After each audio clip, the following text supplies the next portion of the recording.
ہندوستان کے ترقیاتی بیانیے میں ایک نیا باب کھل چکا ہے، لیکن یہ ترقیاتی بیانیہ کھلنے کے ساتھ ہی ایک سنجیدہ سوال نے بھی جنم لے لیا ہے۔ وہ یہ کہ ہر ترقی انسانوں کو سامنے رکھ کر ہی ترقی کے منصوبے بنائے جاتے ہیں، یا کچھ منصوبے ایسے بھی ہوتے ہیں جو بظاہر قومی مفاد کے نام پر پیش کیے جاتے ہیں، مگر ان کی قیمت ماحولیات، مقامی آبادی اور مستقبل کی نسلوں کو ادا کرنی پڑتی ہے۔ گریٹ نکوبار آئی لینڈ کا میگا پروجیکٹ اسی بحث کا مرکز بن چکا ہے۔ گریٹ نکوبار جزیرہ محض ایک جغرافیائی خطہ نہیں ہے، بلکہ یہ ایک نایاب ماحولیاتی نظام یعنی ایکو سسٹم کا بے پایاں خزانہ ہے۔ گھنے ٹراپیکل رین فارسٹ، نایاب جنگلی جانور، حساس ساحلی اور سمندری سسٹم اور دنیا کے اہم ترین بائیوسفیئر ریزرو میں اس کا شمار ہوتا ہے۔ یہ جزیرہ در حقیقت یونیسکو کے تسلیم شدہ بائیو ڈائیورسٹی لائف کے مراکز میں بھی شامل ہوتا ہے، جہاں قدرتی توازن انتہائی نازک اور حساس ہے۔ ناظرین، آخر یہ منصوبہ کیا ہے؟ اس کو جاننے کی کوشش کرتے ہیں۔ حکومت اس منصوبے کو ایک جامع ترقیاتی اقدام قرار دے رہی ہے، جس میں بین الاقوامی transshipment port, green field airports, modern township, power plant اور بنیادی ڈھانچہ یعنی بیسک انفراسٹرکچر جیسی تعمیراتی کام یہاں پہ ہونے والے ہیں۔ اس منصوبے کی لاگت بتائی جاتی ہے کہ 70,000 کروڑ روپے یا اس سے زیادہ ہے، جو اسے ہندوستان کے بہت بڑے انفراسٹرکچرل پروجیکٹ میں شامل کرتی ہے۔ ماہرین کے مطابق اس منصوبے کے اثرات صرف اسی آئی لینڈ تک محدود نہیں رہیں گے، بلکہ اس کے اثرات ہمگیر ہوں گے۔ اس منصوبے کے تحت تقریباً 130 سے 160 مربع کلومیٹر یعنی اسکوائر کلومیٹر جو بیسک جنگل ہے اس کو ختم کیا جانے والا ہے، جس سے مرجان کی چٹانیں یعنی کورل ریفز بری طرح متاثر ہوں گی۔ اس منصوبے سے کچھووں کے نیسٹنگ سائٹس بھی تباہ ہونے کا خطرہ لاحق ہو گیا ہے۔ نایاب انواع جیسے نکوبار لانگ ٹیلڈ میکاک خطرے میں پڑ گئے ہیں۔ یہ صرف درختوں کی کٹائی کا معاملہ ہی نہیں ہے، بلکہ ایک مکمل ماحولیاتی زنجیر یعنی ایکولوجیکل چین کو توڑنے کے برابر ہے۔ گریٹ نکوبار میں صدیوں سے آباد جو قبائل ہیں، مقامی آبادی ہے، خصوصاً شوپمین نکوباری، جن کی زندگی انہی جنگلاتی اور قدرتی وسائل سے جڑی ہوئی ہے، اس آبادی کو یہاں سے نکال باہر کرنے کا منصوبہ بنایا جا رہا ہے۔ ناقدین کے مطابق ان قبائل سے مؤثر مشاورت ہی نہیں کی گئی، ان کو کانفیڈنس میں نہیں لیا گیا، ان کی باز آباد کاری سے متعلق کوئی واضح روڈ میپ جو ہے نہیں بنایا گیا اور پیش نہیں کیا گیا، جس کی وجہ سے ان کے حقوق کو خطرہ لاحق ہو گیا ہے۔ اور ساتھ ہی بیرونی آبادی کی آمد سے یہاں کی جو ثقافت ہے، جو سماجی زندگی ہے، اس کا توازن بگڑنے کا خطرہ بھی پیدا ہو گیا ہے۔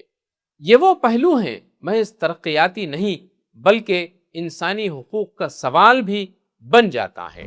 راہل گاندھی نے 29 اپریل کو اس منصوبے کو شدید تنقید کا نشانہ بناتے ہوئے کہا کہ یہ سب سے بڑا ماحولیاتی اسکینڈل ہو سکتا ہے۔ جنگلات کو بے حسی کے ساتھ تباہ کیا جا رہا ہے۔ Thousands and thousands of acres of rainforest, and what is happening here is that all these trees are going to be cut with total disregard for the people who live here, with total disregard for the damage this is going to do to India's ecology. انہوں نے الزام لگایا کہ اس سے گوتم اڈانی اور Adani group کو فائدہ پہنچ سکتا ہے، اور حکومت کا منصوبہ بھی یہی معلوم ہوتا ہے۔ یہ الزامات اس منصوبے کو ایک بڑے سیاسی تنازع میں تبدیل کر چکے ہیں۔ حکومت اس منصوبے کے حق میں چند اہم دلائل پیش کر رہی ہے۔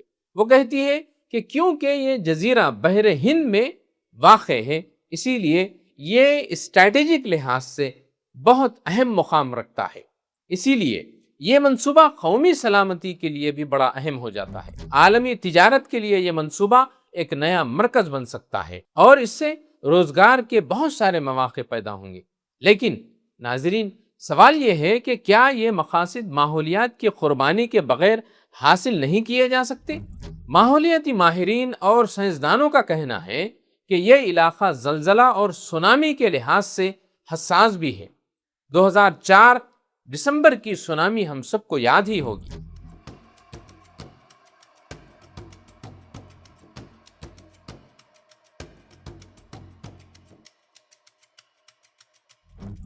یہاں پر بڑے پیمانے پر کیے جانے والی تعمیرات اس خطرے کو بڑھا سکتی ہیں، اور سب سے اہم یہ کہ ان تعمیرات سے ایک بار تباہ ہونے والا ایکو سسٹم دوبارہ بحال نہیں ہو سکتا۔